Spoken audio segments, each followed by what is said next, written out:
Em nosso estudo de hoje, a lição 2 do livro No Portal da Luz tem por título Fenômenos e Bênçãos. Emprega-te a compreender e servir. Examina a tua convicção começante. Se ela nasceu de fenômenos que te impressionaram a mente ou de benefícios que recolheste, agradece o concurso daqueles que te moveram à luz, mas não permaneças indefinidamente na ofuscação que te mobiliza no louvor admirativo, qual se te demorasse sobre o efeito de longa hipnose. A natureza, em todas as plagas do universo, é conjunto de fenômenos e bênçãos que nos desafia o poder do estudo e a capacidade de gratidão. O Sol é um espetáculo constante de inteligência divina ante os olhos da humanidade terrestre que muito de longe em longe se lembra disso. A fonte é uma ocorrência de materialização das mais belas, sustentando o hálito das criaturas por saciar-lhes a sede, sem que isso habitualmente as comova. Emprega-te a compreender e servir. Entrega os enigmas do planeta aos cuidados da ciência que os delindará na hora precisa e medita no fenômeno de tua própria individualidade. Meçamos a nossa pequenez ante a grandeza da vida, vejamos-nos quais somos. Não exagerar as nossas possíveis qualidades, mas valorizar o tempo e desenvolvê-las. Não esmorecer à frente dos nossos defeitos, mas subjugá-los com paciência, diminuindo-lhes a força cada vez mais até que possamos suprimi-los por fim. Imprescindível não esquecer que todo fenômeno é passível de dúvida como recurso mutável e periférico. Somente o espírito amealha valores imperecíveis. É muito legal a gente ter uma lição tão direta com relação a esse assunto, com relação aos fenômenos. Em primeiro lugar, a gente convida aí aqueles que estiverem conhecendo a doutrina espírita, a gente está estudando o livro dos médios, logo no seu capítulo 3º ou 4º, se não me falha a memória, do método.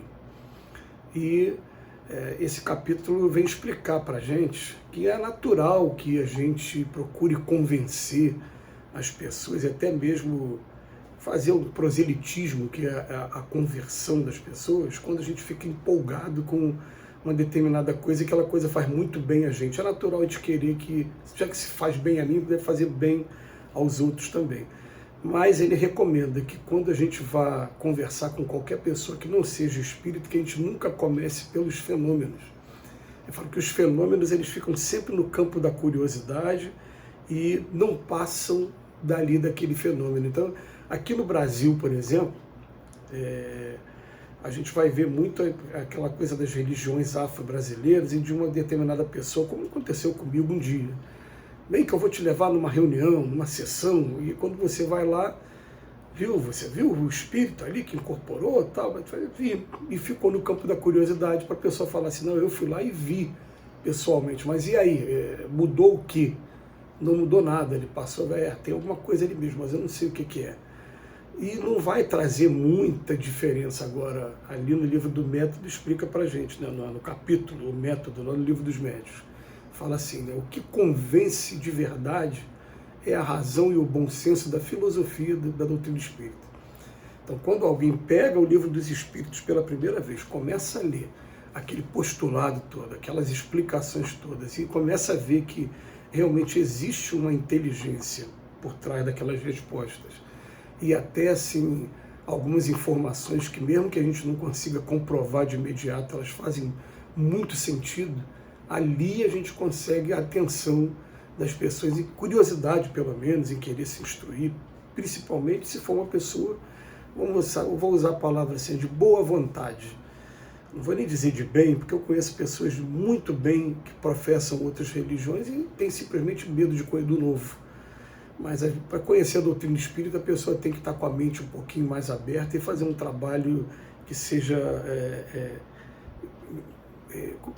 dedicado, determinado no tempo.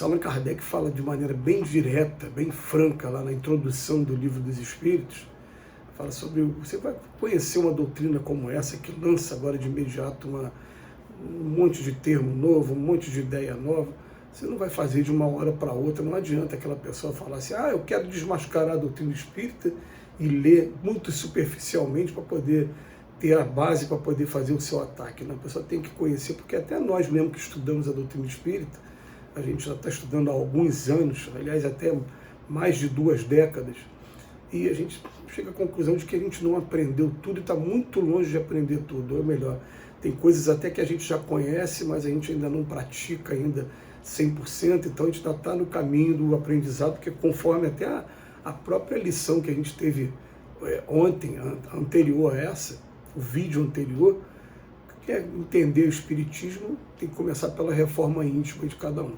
Mas os fenômenos, eles servem sim para chamar a atenção para o fenômeno da mediunidade, para você fazer a análise assim, peraí, o espírito é diferente, o que está se comunicando é diferente. A gente não vai aqui, né, de maneira nenhuma menosprezar, diminuir qualquer coisa que por exemplo, o trabalho que foi feito por Chico Xavier no Correio do Amor. Ele, depois que completou 40 anos de mediunidade, ele recebeu autorização para psicografar mensagens dos filhos que haviam desencarnado e deixado a mãe órfã aqui na Terra. Olha só que coisa interessante. E aí muitas das mensagens no final, o Chico deixava o espírito assinar. E aí peritos pegaram aquelas assinaturas e foram comparar, e a porcentagem da época foi mais ou menos assim, 30 e pouco por cento das assinaturas eram idênticas à assinatura da carteira de identidade mesmo quando a pessoa estava encarnada, 40 e pouco por cento era muito parecida. Quer dizer, então olha só que coisa, e tinha uma porcentagem que realmente não era parecida, que até aí os espíritos explicam, né? Não é parecido porque o espírito está muito tempo desencarnado, esqueceu como assinava, ou não está tendo assimilação fluídica 100% com o médium, isso pode acontecer também. Agora, as assinaturas que são idênticas a uma carteira de identidade que o Chico Xavier jamais teve contato, aquilo ali é um fenômeno para a gente analisar e falar, tem alguma coisa aqui por trás mesmo. Ou então a escrita, quando ela é de trás para frente, ou então a escrita quando ela é bem em outras línguas, que o médium desconhece, são fenômenos para a gente fazer uma análise muito interessante, mas fenômenos apenas para a gente dizer, é possível ter a mediunidade do Chico Xavier, ela é inquestionável, tudo bem, mas e daí? Aquilo vai mudar o quê? Vai ficar só no campo da curiosidade, falar, não, eu vi mesmo. O que vai chamar a atenção mesmo é a parte doutrinária, é essa parte que... Aí o Emmanuel vem falar para a gente assim, olha, examina a tua convicção, né? Ela nasceu de fenômenos que te impressionaram a mente? Ou de benefícios que você recolheu? Agradece o concurso daqueles, mas não fica indefinidamente nessa ofuscação, não é como se demorasse sob efeito de longa hipnose, não, porque a natureza, em todas as plagas do universo, é um conjunto de fenômenos e de bênçãos. O que o Emmanuel está aconselhando a gente aqui? Ele, mais uma vez, ele parte da natureza, ele fala, você vê o sol é um espetáculo, mas as pessoas que se beneficiam, muitas das vezes a gente nem lembra do sol. A pequena fonte de água que está lá no alto das serras, ela mata a sede de muitos animais e embeleza e mantém viva a natureza, mas a maioria das vezes a gente não está ali muito preocupado com isso. Agora, o sol está servindo o tempo todo, a fonte está servindo o tempo todo, e o Emmanuel aconselha a gente, emprega-te a compreender e a servir. Aí sim, você quer desenvolver mediunidade se desenvolve trabalhando. A gente vai se especializando numa determinada área, e quanto mais a gente repete aquilo ali, vai tendo mais necessidade, o fenômeno vai aparecendo para a gente vai desenvolvendo. Então ele vem falando aqui para a gente, entrega os enigmas do planeta aos cuidados da ciência e medita no fenômeno da minha própria individualidade. Aí vamos ver, a gente vai ver a nossa pequenez em relação à grandeza da vida, vai ver como é que a gente não vai exagerar nossas qualidades, mas vamos valorizar o tempo e vamos desenvolver.